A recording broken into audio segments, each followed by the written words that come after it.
Ladies and gentlemen, boys and girls, boarders, hoarders and grotty marauders, welcome along to the Joe Spiver YouTube channel where we discuss books and little else. And you'll notice right off the bat, folks, that I have been aptly freed of my cumbrous curtains yesterday. Thankfully, the public bus services decided to run on time. Not often I invoke Mussolini within 25 seconds of a YouTube video, but there we are. So yes, I am, as I say, aptly shorn, not before time. And Mother says that it takes at least 2 or 3 years off me. And given that I hit puberty approximately 15 minutes ago, I could do with every year, or at least every wrinkle of age that I can get my hands on. So if I do look cherubic and 15 years of age, and if I might look a little bit more apt in knickerbockers, then apologies, I assume. Anyway, today we have a December TBR, folks, and I was going to, usually I open these videos with some sort of tangential anecdote. I usually cover a sacred cow in some slime, but that's not going to happen today. I think it would be better for myself, you guys, and indeed for the health of my channel to get on with the videos and then wait for, or at least back end these videos with some of my anecdotes. For those of you who would care to hear them, the completists and the autobiographical pedants or whatever, then you can stick around for those. But we're going to get into it.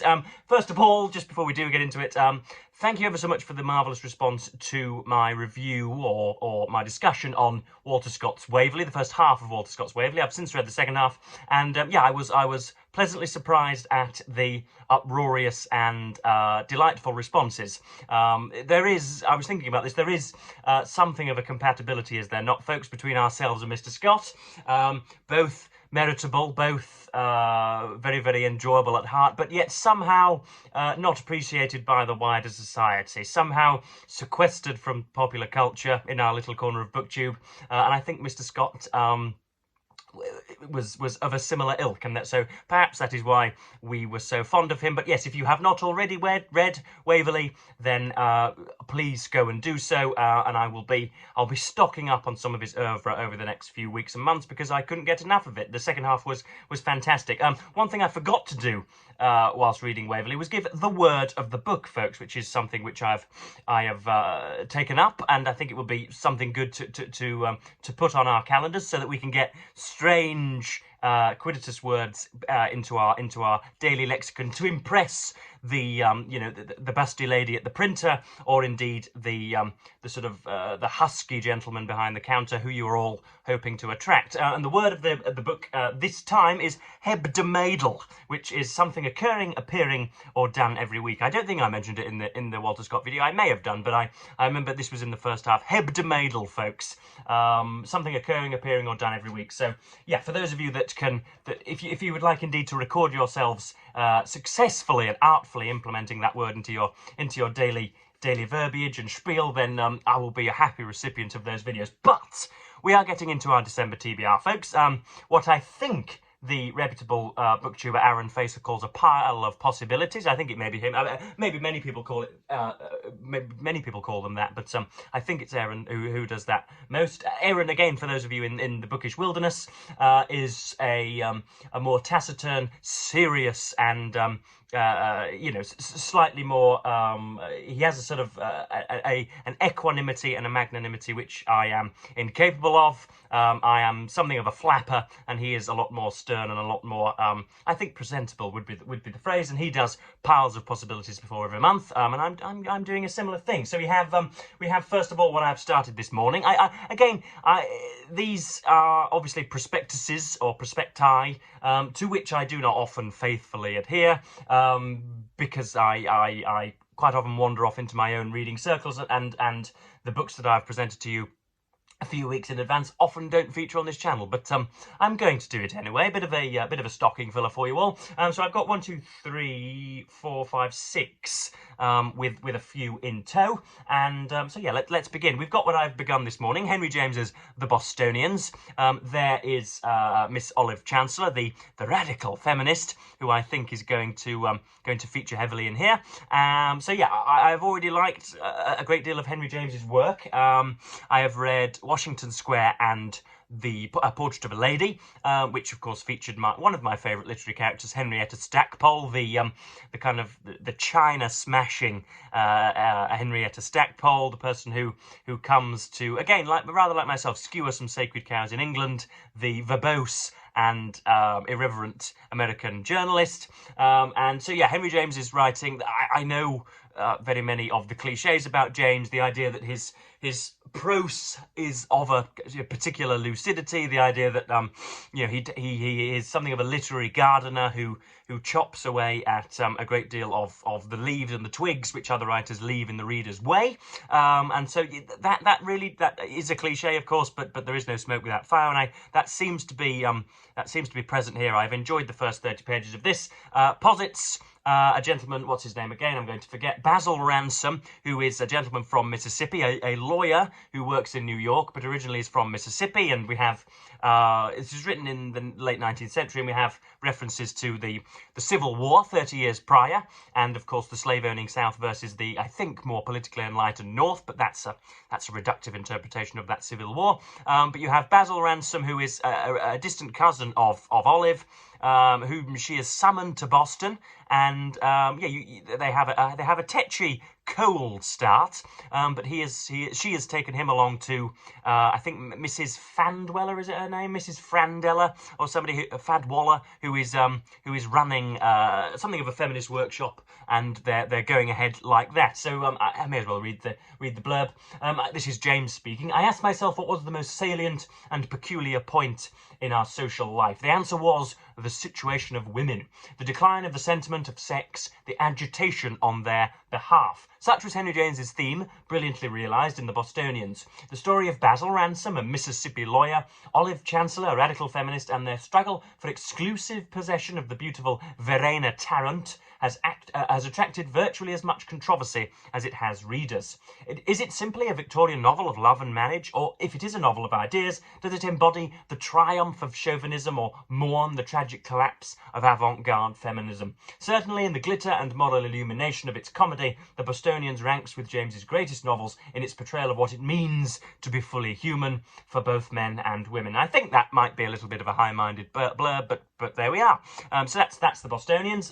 I've started, so I will finish as the mastermind phrase goes, so I'm looking forward to completing that. We have, next up, a real apple of my eye. We have Felix Holt the Radical by George Eliot. Again, most of these books will have been plastered on this channel before, and I think Felix Holt was it George Eliot's second novel? I think Scenes of Clerical Life was her first, which was an amalgamation of short stories, and then Felix Holt was, again, set, as Middlemarch is, on in the backdrop of the 1832 Reform Bill, and so it's centred around a political election at the time of the Reform Bill of 1832. Felix Holt provides a thorough portrait of English rural life. The novel hinges on the people in its pages. The energetic and unconventional Felix, the self-satisfied Harold Transome and Esther, beautiful, trusting, and oblivious of her inheritance that could change all their lives. As in all of George Eliot's best work, every class of society is included in this vivid picture of the time. So there is Mr. Holt looking rather like Mr. Darcy, is he not? Anyway, rather Fitzwilliam-like or whatever. So yeah, this was originally £1 when it came out, which of course brings tears to the eyes in the modern era. But yeah, I've appreciated everything that George Eliot has written, or I've read of George Eliot's writing so far, and loved probably 3/4 of it. Silas Marner was a bit iffy. Romola was a bit iffy. But the other, and maybe indeed Daniel Deronda was also a bit iffy. But obviously Middlemarch is fantastic, singularly fantastic, and so Felix Holt will be something that I will gulp up with similar rapidity. I just seem to get along very much with her writing, and as soon as, it's probably just confirmation bias, as soon as we become besotted with one particular writer, they can do no ill. I should like to think that I don't quite sacrifice my critical faculties so readily, but I might do. I am but flesh and bone, folks, despite what my plum-throated accent might try to convince you of. Next up we have Emma by Jane Austen, an awful cover, I think you'll agree. Awful, absolutely awful. Lord knows who it is that prints these. It looks like it's the Daily Telegraph. This was Obviously, the novel was written a little while ago, but when was this reprinted? This edition first published in Everyman's Library in 1995. I mean, what in God's name is going on there? It just reminds me of rather of the Jazz Age than of Regency romance, but there we are. Emma, youngest daughter of Henry Woodhouse, gentleman of Highbury in Surrey, is happy, handsome and rich, with a tendency to matchmaking rather in advance of her 20 years. Now that her governess, Miss Taylor, has found a husband, Emma lacks a companion. She adopts Harriet Smith, pretty, 17 and frivolous, and launches her at the eligible Reverend Elton, who is thinking of proposing to Emma. So that's obviously, again, something which is regarded as one of Jane Austen's better novels. I think the consensus of the hierarchy is Pride and Prejudice, Emma, Sense and Sensibility providing a sort of liminal raft in the middle, and then Northanger Abbey and Persuasion at the bottom with a few bits in between, maybe. But yeah, I've just read, of course, as I'm sure you're aware, Jane Austen's biography, written by Claire Tomalin, and so it's put me in the mood for some more Austenian fiction. And I haven't read a great deal of her, much to my detriment, and so I think it's time. I think it's time to get more with Austen. You will notice the theme of age and ancience, if such a noun is indeed in the English dictionary. I want to get sort of, what should we say, down and furiousome with some oldsters this month, folks. I don't know why that is. Maybe it's because, like all artists, I think that my society is peculiarly ravaged by modern idiocy, but I don't know. I want to be with with the elderly and the antiquated in December. The most recent, I think, novel that I'll be reading in December, or at least the recent novel to pepper this TBR, is a Rabbit omnibus by John Updike. I think that I have read a book by every single one of the arrogant but successful mid-20th century American writers, that coterie of smoking, ass-slapping, motorboating individuals who wrote, I think, some quite self-centered text, but managed to capture the zeitgeist and become very successful as a result of it. I've read bits of Philip Roth, a lot of Saul Bellow. I haven't read any Norman Mailer, but I've also read a bit of Gore Vidal as well. So those, you know whom I speak, folks. And Updike is one of the last boxes to tick. And so we have here, again, something I've shown you on the channel before. We've got Rabbit Run, Rabbit Redo, and Rabbit is Rich. I think this is his most notable work, and we've only got quoted praise in there, but we've got Ian McEwan saying, when the century closes in a few years and we consider who has best captured America in its second half, I think it will be seen to have been Updike. And then John Banville in the Irish Times said, one of the finest literary achievements to have come out of the US since the war. It is in their particularity, in the way they capture the minutiae of the world, the fall of light in a room, the texture of adored flesh, the taste of salted peanuts, that the Rabbit books are most lovable. So yeah, that sounds like high praise, doesn't it? But we'll see. I've read the first page and just in selecting it from my shelf, and wasn't disgusted, but I wasn't immediately drawn in either. But again, as somebody who wants to engage with the canon and somebody who wants to acquaint myself with my literary forefathers, then I suppose Updike's got to be done. If indeed I want to be considered a well-read person. Next up, we have something I've advertised on the channel before, something I've touted on the channel before. This is Patrick Süskind's Perfume. Now, for those of you who are of a particularly libidinous disposition, again, for those of you playing J Spivey Verbal Bingo, libidinous is worth 7 points this afternoon.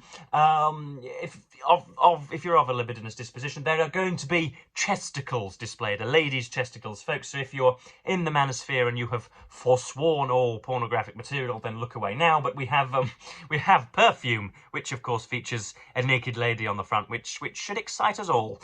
And from the sapphic to the most easily aroused. So yes, this is Perfume by Patrick Süskind, the story of a murderer. Where is that? Again, it's only, we've only got quotations on the back. We haven't got any blurbage. But a literary event, a monster has appeared in German literature, and the like of him has not been seen since Oscar Matzerath came along. Beating his little tin drum, Süskind's debut can only be described as a literary sensation. So this is in translation, is it? I really have not gone into... yeah, translated from the German by John E. Woods. When was this originally published? I have absolutely no idea about this book. Translation, copyright 1986. When was it originally published, though? You're not going to tell me. Why aren't you going to tell me? First published as Das Parfum by Diogenes Verlag, AG Zurich, 1985. So yes, this is... I remember putting it in a book haul, and a lot of you said I would enjoy it and that it's good with a capital G. So yeah, it's short as well. So I'll rip through it with alacrity. And then, last but not least, we have E.M. Forster's Howards End, a dusty, cracked, oranged Penguin classic, a Penguin classic oranged by the passage of time. And I was a little scandalised at the start because this has been tattooed by a scholar. It looks like there are. If I can just pick one out, can I find an orange strip? Bear with me, folks. There we are. There we go. What on earth is going on here? Of course, this has taught me to thumb through nearly every page of a book before I even purchase it from a second-hand store. We've got exclamation marks in the margins there. Can we see? Have they actually annotated in the Spivanian way? Have they noted anything? They have, but it's illegible. So yes, I shall have to ignore bits and bobs of this maybe, but I'm told that Howards End is pretty good. A chance acquaintance brings together the prosperous bourgeois Wilcox family and the clever, cultured and idealistic Schlegel sisters. As clear-eyed Margaret develops a friendship with Mrs. Wilcox, the impetuous Helen brings into their midst a young bank clerk named Leonard Bast, who lives at the edge of poverty and ruin. When Mrs. Wilcox dies, her family discovers that she wants to leave her country home, Howards End, to Margaret. Thus, as Forster sets in motion a chain of events that will entangle three different families, he brilliantly portrays their aspirations to personal and social harmony. The 1910 novel. So that's, yeah, again, Forster is somebody with whom I think I need to be acquainted. And people always tell me about the similarities between this and Zadie Smith's On Beauty. Apparently, this, Smith took her cue from this to write On Beauty, and that was a novel that I enjoyed. So, and it's obviously got a fine cover there, a sort of a what should we say, a surreptitiously satisfied young girl, isn't she? She's clearly at ease with life, but doesn't want anybody to show it. She's trying to still be stern. But anyway, that's Howards End. So, for those of you who only watch, half of my videos, I'll be bidding adieu to you. But the talking points that would usually dominate the front of my videos will now be hindmost at the back. So I've got first of all, I've got a shameless plug for my Substack. Yesterday I published my 2,000 words on canonical selections and how it is that the Penguin classics, whose brilliances we revere on this channel and advertise so often.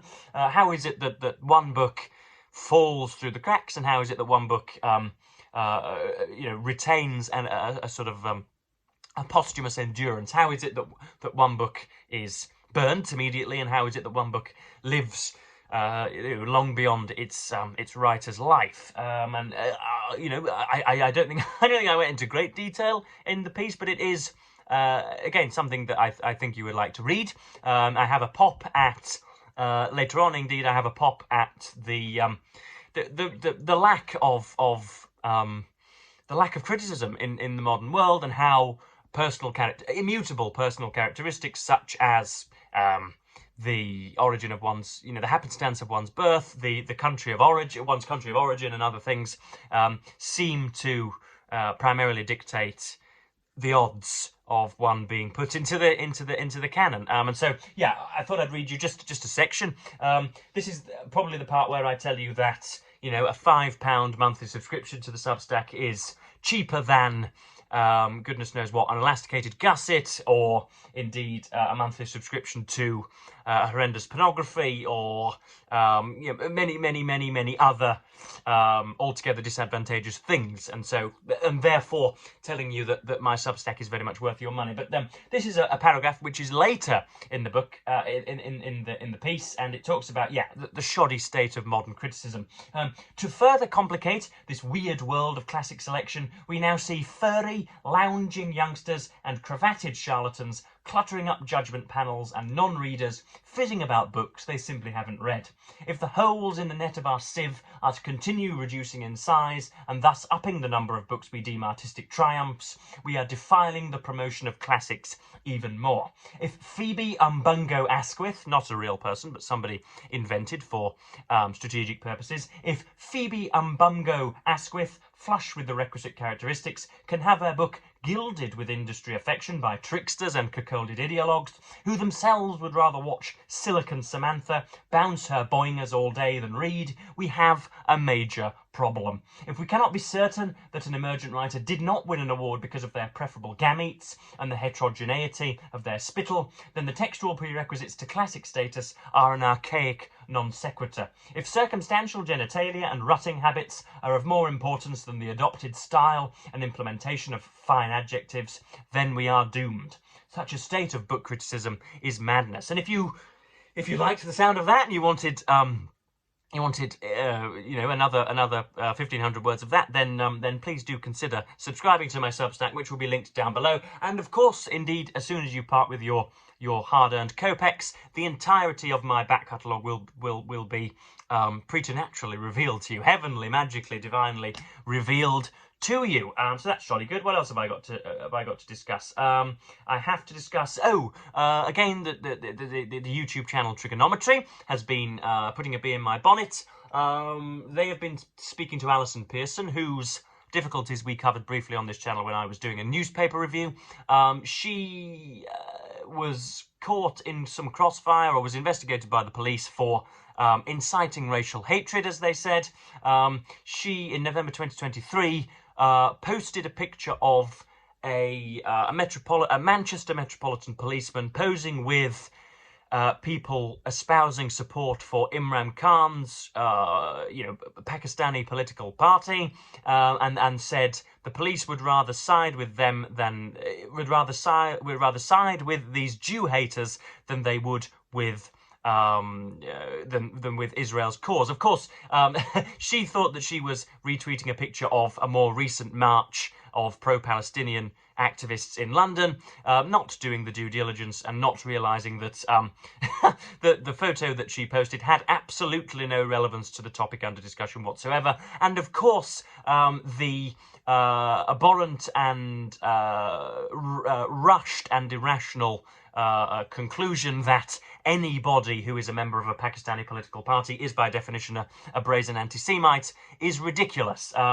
And so she was, as per usual, because the police came around to her house and questioned her, she was comparing David Lammy, the Foreign Secretary, or comparing every single member of Starmer's Bolshevizing government to Lavrenti Beria and Molotov and Stalin of Soviet Russia, which of course either shows staggering historical ignorance or opportunism. And so I was just astounded, absolutely astounded by the paucity of righteousness and dignity in the modern right wing, and that's what's driven me towards the left, in a sense, or rather towards centredom, towards the middle aisle. When will it be learned, folks, that when you tweet on social media, when you indeed engage on Blue Sky, when you let out a post, you are not you're not chuntering into the ether, you are not whispering your thoughts into the ear of a dead tramp, you are shouting at the top of your lungs to all of your supporters. So if you have, like Miss Pearson does, hundreds of thousands of subscribers, if you have the helpful imprimatur of the Daily Telegraph, you have to realise that every syllable that you let out affects very many thousands of people. And if you're just going to injudiciously tarnish people with the accusation of anti-Semitism, then you deserve a slap on the wrist. You deserve to be punished. You deserve to be questioned. And if you do not like that, then you are opposed to the rule of law and are therefore just as limp-wristed and macchiato swilling as the leftists you purportedly a bore. So that's that. And I think that probably just about covers it, folks. So yes, thank you for letting me prevaricate in your ear holes once more. That's my December TBR, to which I will not stick, but there we go. I'll be back a little bit later on in the week. I realise that I asked you all about your opinions about the celestial eminence in the sky and whether you believe there to be a god, and I will be talking about subjects of that ilk on Sunday, or at least releasing a video pertaining to that subject on Sunday, and that'll be jolly fun, and hopefully we can field some erratic comments. So yes, I've gone on for 25 minutes, which is way longer than I have the right to importune your attention, and so I am going to, as per usual, folks, thank you ever so much for watching, and say goodbye.